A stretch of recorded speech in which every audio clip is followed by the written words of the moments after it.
Seja bem-vindo à Cultura e Tecido de Plantas.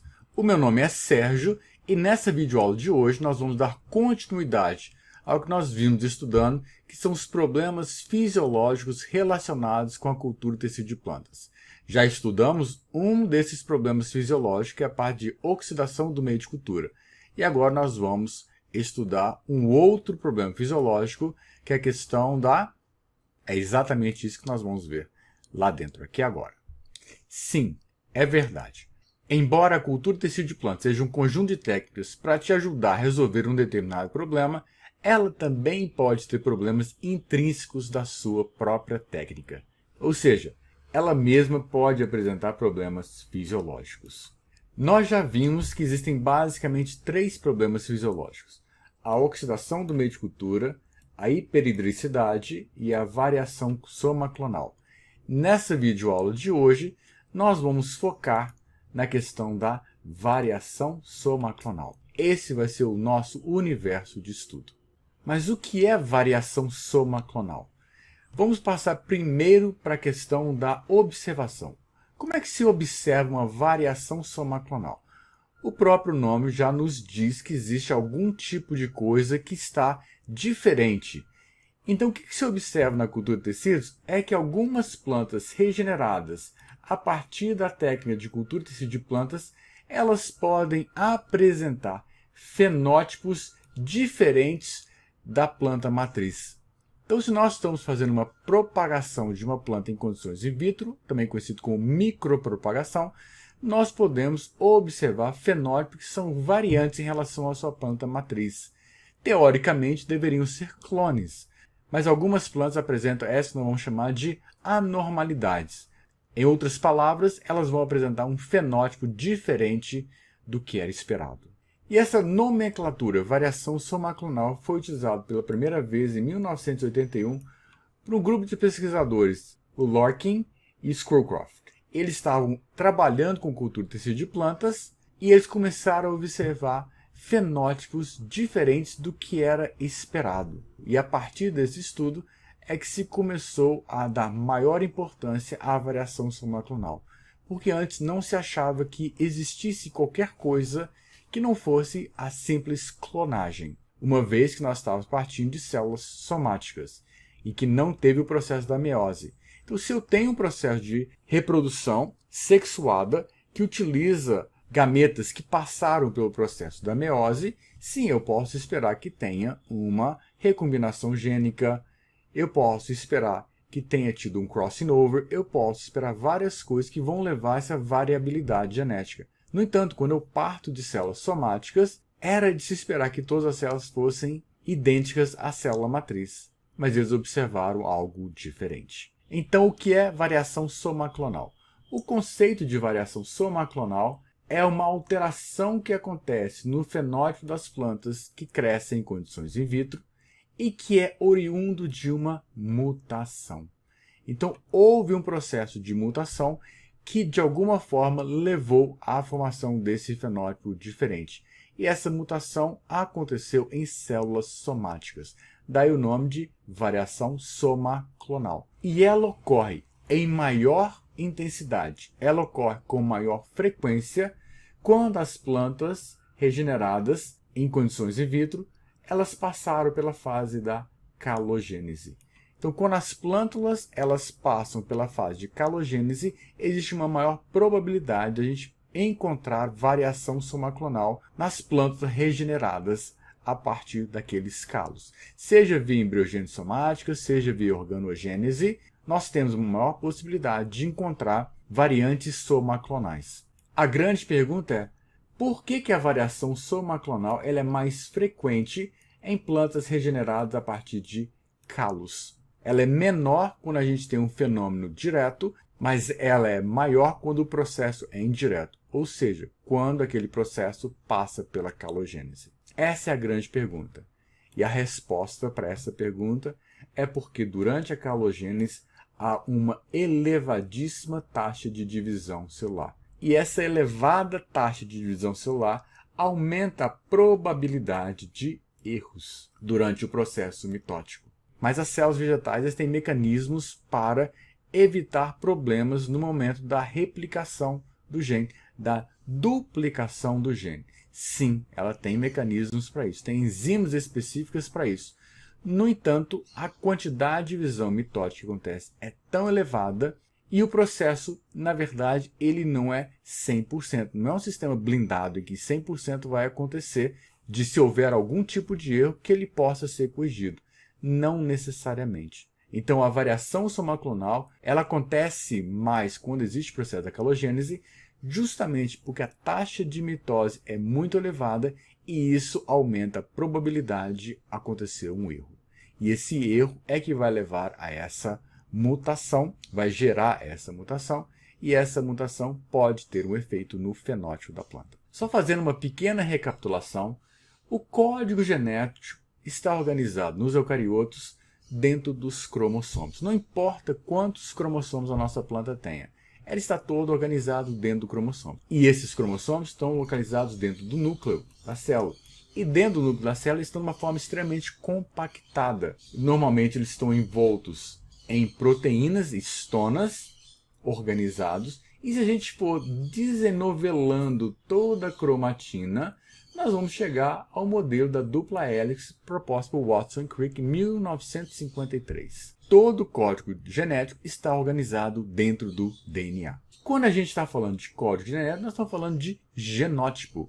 Mas a variação somaclonal ela está relacionada com o fenótipo que nós observamos. Então, o que realmente está acontecendo? É que quando a gente pensa em fenótipo, não podemos esquecer que o fenótipo é o genótipo mais o ambiente. Então, existem algumas coisas que podem causar essas modificações no fenótipo. E aqui nós vamos detalhar um pouquinho mais sobre isso, para que vocês compreendam isso com mais propriedade. E quais são essas causas que levam a modificações no fenótipo? Nós temos basicamente 3. Nós temos as condições do ambiente que podem levar à modificação do fenótipo. O genótipo permanece inalterado, mas o ambiente interfere. Por exemplo, uma planta que está com a baixa taxa fotossintética, ela vai crescer menos, então o fenótipo dela vai ser menor. Uma planta sob deficiência nutricional vai apresentar sintomas de deficiência nutricional e esses sintomas são um fenótipo diferente de uma planta bem nutrida. Uma planta está crescendo com baixa disponibilidade de água, ela vai apresentar um crescimento mais baixo. Por quê? Porque ela vai apresentar um fenótipo diferente, porque ela não tem água para poder crescer. Uma planta crescendo com excesso de água, ela pode apresentar um fenótipo típico de efeito de etileno, que pode fazer com que as folhas cresçam para baixo, que é um fenótipo diferente das condições normais. Ou seja, o ambiente interfere. Não há nenhuma modificação no genótipo, porém o ambiente vai fazer com que haja uma modificação do fenótipo. Uma segunda causa é quando acontecem as mutações. Neste caso, sim, o genótipo está sendo modificado. E esse genótipo vai levar, sim, a uma modificação no fenótipo. E nós também temos uma terceira possibilidade, que são as modificações conhecidas como epigenética. E o que é epigenética? É quando a característica não é herdável, não há uma modificação necessária do genótipo, mas há uma modificação na expressão daquele genótipo. Mais do que isso, foge ao escopo da nossa disciplina aprofundar. Então nós temos 3 fontes de variações que podem levar à modificação do fenótipo. Para nós, o que interessa na cultura de tecidos são as mutações. Esse é o nosso universo de trabalho. E quando nós pensamos em mutação, elas podem ter 2 fontes. Existem as mutações naturais e existem as mutações induzidas. O que são mutações naturais? Que vai acontecer com a planta no seu próprio ambiente, por um estresse que ela esteja passando, por radiações que ela esteja sendo submetida, por temperaturas extremamente elevadas. Então ela vai sofrer influência do meio e isso pode levar a mutações em algumas células que fazem parte da estrutura daquela planta. Ou essas mutações podem ser induzidas, como por exemplo, eu levo essa planta para dentro do laboratório e submeto ela à radiação gama, ou submeto ela a um determinado tipo de radiação que também pode afetar o cromossomo, ou posso submeter ela a um agente químico mutagênico. Então existem formas de você induzir essas mutações em condições laboratoriais. Mas seja como for, a mutação é a mesma. A essência da mutação é a mesma.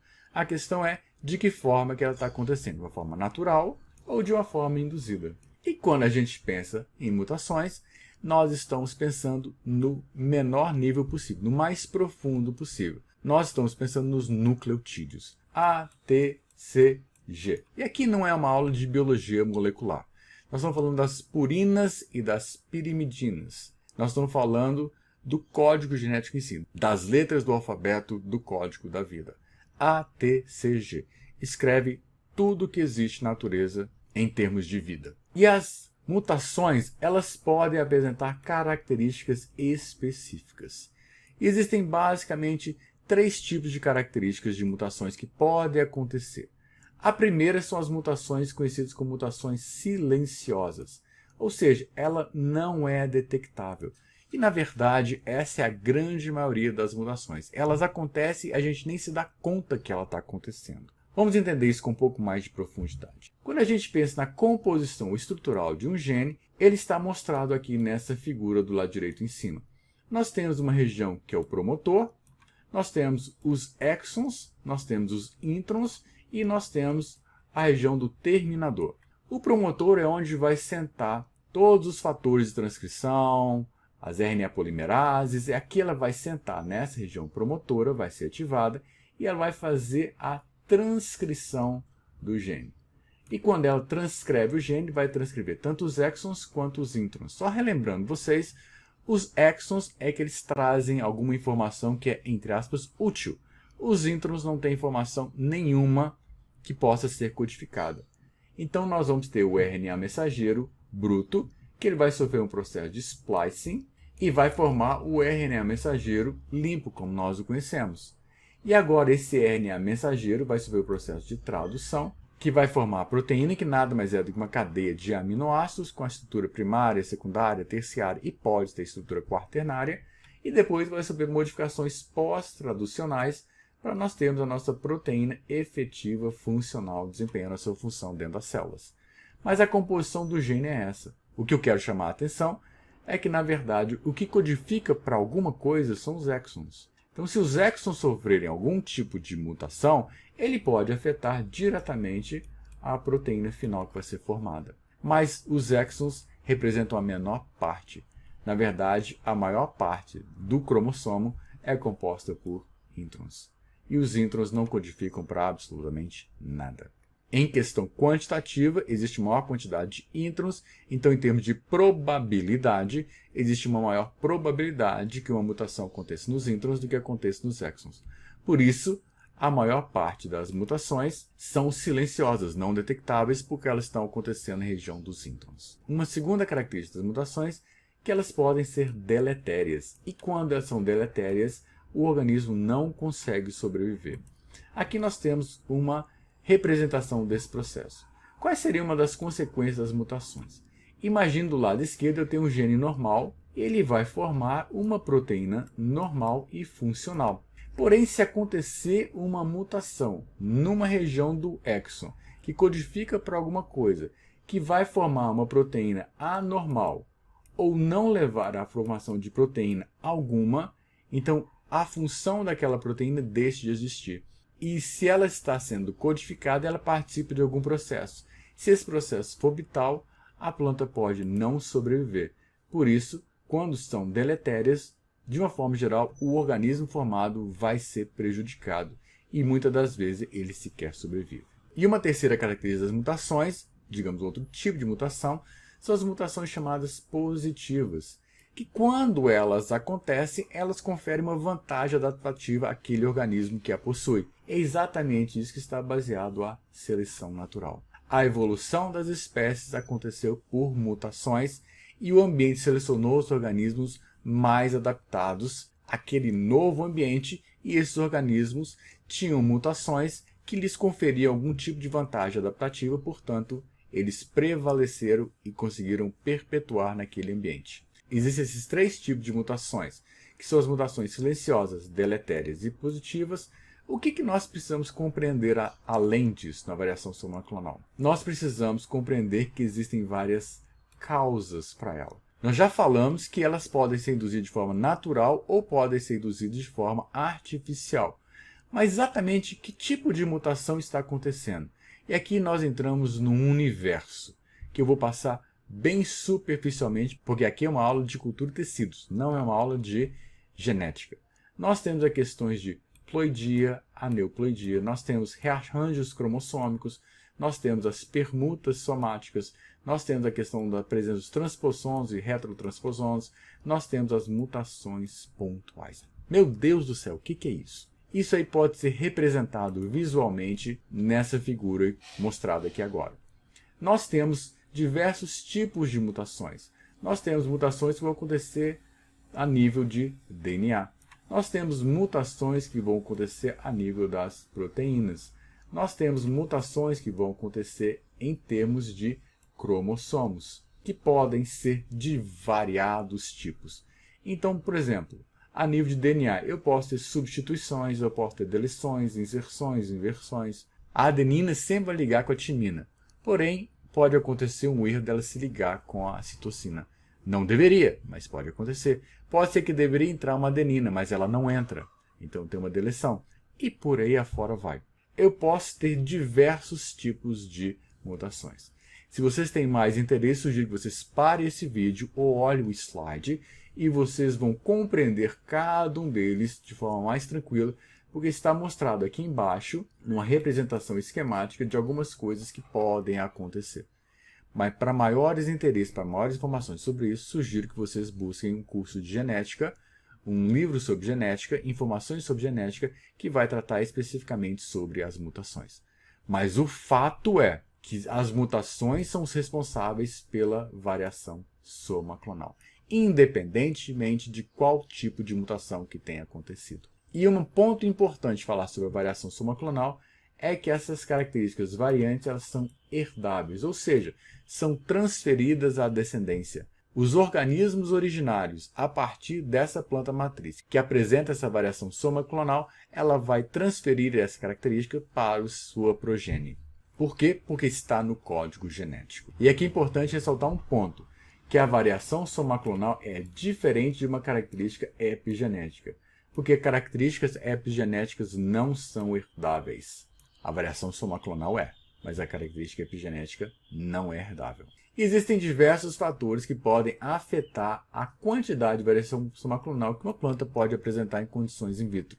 Como, por exemplo, algumas espécies são mais propensas a apresentar essas variações somaclonais do que outras. Que espécies são essas? Não nos interessa. O fato é que nem todas as espécies apresentam variação somaclonal na mesma intensidade.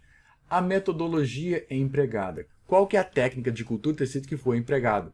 Algumas técnicas, principalmente que utilizam a calogênese, métodos indiretos, são mais propensos a ter uma maior quantidade de variação somaclonal do que os métodos diretos. Então, depende da técnica que você está utilizando. Uma cultura de meristemas tem uma baixa taxa de variação somaclonal. Uma cultura de gemas axilares também. Mas uma embriogênese somática indireta, uma organogênese indireta, vai apresentar uma taxa de variação somaclonal mais elevada, por causa da metodologia, da técnica de cultura de tecido utilizada. E existem também a questão das características estudadas. A variação somaclonal é uma característica fenotípica, mas ela pode se manifestar em diversos níveis. Pode apresentar na questão da morfologia, que eu visualmente percebo, ou pode ser uma questão fisiológica, ou seja, é uma questão que está acontecendo dentro da célula e ela é mais adaptada a uma determinada condição que visualmente eu não percebo. Vocês vão entender isso já já.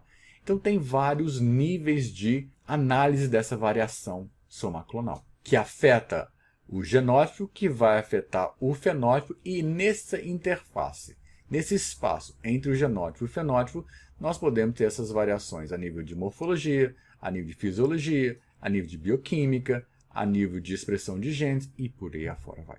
E quando a gente pensa em análise da variação somaclonal, normalmente se pensa em características negativas. O que significa? É que aquele organismo ele perdeu a sua identidade genética. Se você está trabalhando com uma técnica de micropropagação e ela apresenta variação somaclonal, você perdeu o objetivo principal, que era produzir clones. Então, há uma perda da identidade genética daquele material.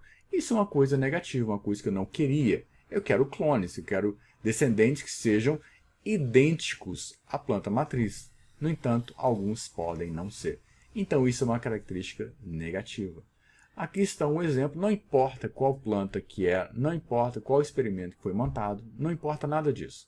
O que importa são os resultados. Todos eles são a mesma planta.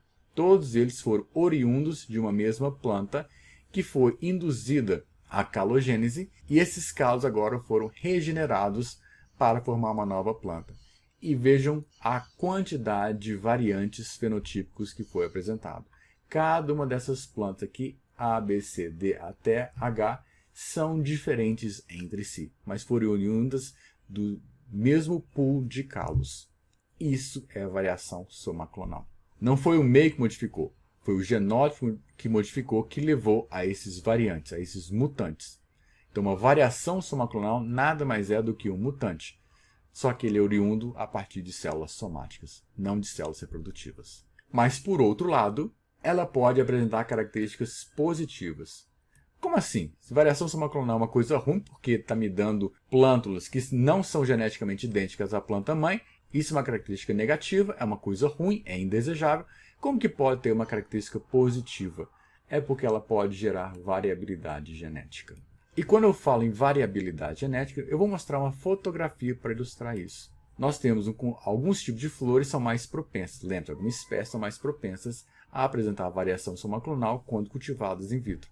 E aqui está mostrando 5 tipos diferentes do mesmo tipo de flor, todos oriundos a partir da variação somaclonal.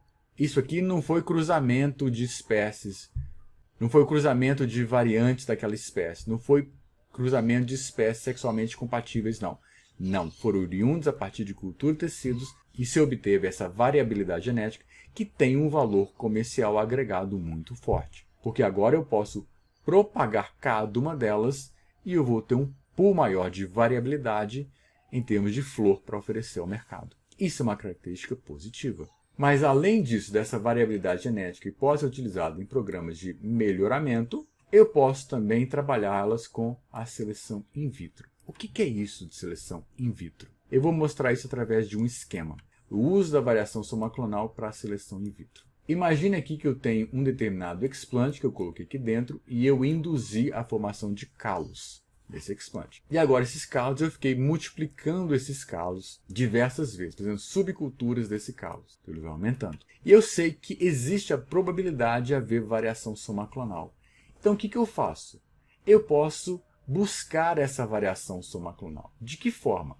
Por exemplo, eu posso colocar no meu meio de cultura alguns agentes seletivos que estão relacionados com estresse hídrico, que vão induzir um estresse hídrico no meu calos. Como, por exemplo, o manitol, o sorbitol, o PEG, é o polietileno glicol. Eu posso colocar no meio de cultura que vai reduzir o potencial hídrico e aquelas células que eventualmente sobrevivem, elas vão apresentar um grau de tolerância à seca maior. Ou eu posso utilizar como agente seletivo algumas outras características, como, por exemplo, baixas temperaturas, que vai, neste caso, selecionar os calos que são resistentes a essa baixa temperatura. A maioria vai morrer, mas alguns eventualmente podem sobreviver. É aleatório, não tenho controle.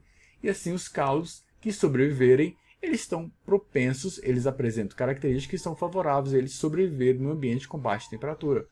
Ou posso colocar num ambiente com salinidade mais elevada. E nesse caso eu estou selecionando os calos que são tolerantes à salinidade mais elevada. Então a maioria vai morrer, mas eventualmente alguns podem sobreviver. Quantos que vão sobreviver? Como é que eu faço esse tipo de controle? Como é que eu faço esse tipo de análise? É absolutamente aleatório. É um jogo de números. Quanto mais você fizer, maior a probabilidade de você encontrar alguma mutação que ela aconteceu e que você não induziu, ela aconteceu e você foi capaz de permitir que aquelas células modificadas crescessem em maior quantidade porque você manteve a sua pressão de seleção. Aqui você coloca uma pressão de seleção, aqui você coloca outra pressão de seleção, aqui você coloca outra pressão de seleção. Não se faz tudo junto, tá? Você faz tudo de forma separada. Eu quero selecionar calos que são tolerantes à seca. Então você faz experimento para isso. Eu quero selecionar calos que são tolerantes ao frio. Eu quero calos que são tolerantes à salinidade mais elevada. Eu quero calos que são tolerantes a temperaturas mais elevadas. Então você vai fazendo esse processo. E uma vez que eventualmente alguns calos começam a crescer naquelas condições de uma elevada pressão de seleção, você pode regenerar aquelas plântulas. Seja via organogênese, seja via embriogênese. Você regenera aquelas plantas. Uma vez regeneradas, você faz a sua adaptação a condições ex vitro e agora você vai fazer testes para realmente comprovar, comparando com a planta normal, se elas são efetivamente mais resistentes àquelas pressões de seleção que você estudou. Então você coloca ela para crescer em condições controladas e diminui o fornecimento de água e vai comparar se suas plantas controles, elas se performam da mesma forma que aquelas plantas regeneradas quando houve a pressão de seleção para a seca. É a mesma coisa que se faz com temperaturas mais altas, mais baixas, com relação à salinidade, e assim você vai utilizando a variação somaclonal como uma fonte de variabilidade genética para você incluir em programas de melhoramento e você obter plantas mais adaptadas ao ambiente que te interessa. E esse esquema aqui mostra uma visão parcial da cultura de tecidos, mas tem embutido nele a questão da variação somaclonal. Vamos por parte. Aqui tem uma planta crescendo no campo ou na cavitação, eu vou coletar os explantes dela, vou fazer a esterilização, que você já sabe como é que isso é feito, para colocá-la em condições in vitro. Ao colocá-la em condições in vitro, eu vou induzir um processo de calogênese, desdiferenciação, que vai formar calos. Eu vou fazer uma cultura de calos, vai deixar ele crescendo, e agora eu vou mantê-lo por um determinado tempo sob condições de vários estresses. Então eu estou colocando uma pressão de seleção aqui. Para quê? Para aquilo que me interessa. E agora eu vou regenerar as minhas plântulas e confirmar realmente através de diversas técnicas, aqui está falando de marcadores moleculares, ou vou fazer testes para comprovar que elas realmente são mais adaptadas a uma determinada pressão que você colocou. E aí eu vou multiplicar essas plântulas e vou fazer teste a nível de campo para realmente comprovar se elas apresentam aquela característica ou não. Essa é uma visão parcial em que se utiliza a variação somaclonal ao longo do processo para gerar variabilidade genética. E como é que a variação somaclonal se insere dentro da cultura do tecido? Você sabe a causa dela, mas o fato é que as plantas em condições in vitro, apesar de ser plantas entre aspas mimadas, que você oferece tudo para elas, geram estresse nas plantas. É um tipo de estresse conhecido como estresse oxidativo, por várias razões, em função do explante, em função dos ferimentos do explante, em função da composição do meio de cultura, em função das condições em que ela cresce. Isso pode gerar um estresse na planta e esses estresses podem levar à produção de radicais livres. E esses radicais livres têm diversos tipos de radicais livres, como por exemplo superóxido, peróxido, hidroxilas. São radicais livres. Esses radicais livres são capazes de interagir com outras moléculas que fazem parte do metabolismo das células vegetais. E essa interação com essas moléculas pode gerar algum tipo de mutação nos mais variados níveis que nós já mencionamos anteriormente. E essas mutações que acontecem em condições in vitro, nós damos o nome de variação somaclonal. É assim que a variação somaclonal se insere do ponto de vista da cultura do tecido de plantas. Então, embora a gente busque a produção de clones, a variação somaclonal é uma coisa que nós não podemos descartar. Ela pode acontecer e nós temos que estar cientes de que isso pode estar presente e estar preparados para lidar com aquilo. Se meu objetivo é micropropagar, a variação somaclonal é uma coisa indesejável. Mas se o meu objetivo é o melhoramento genético, a variação somaclonal é extremamente desejável. Agora você tem uma noção de uma classe de problemas fisiológicos que pode acontecer quando se trabalha com a cultura de tecido de plantas. É inerente ao processo, principalmente quando se trabalha com a calogênese, quando o nosso explante passa pela fase de calogênese, independentemente da técnica que você for utilizar. Basicamente era isso que eu tinha que passar para vocês nessa videoaula e nos vemos na nossa próxima videoaula. Até a próxima!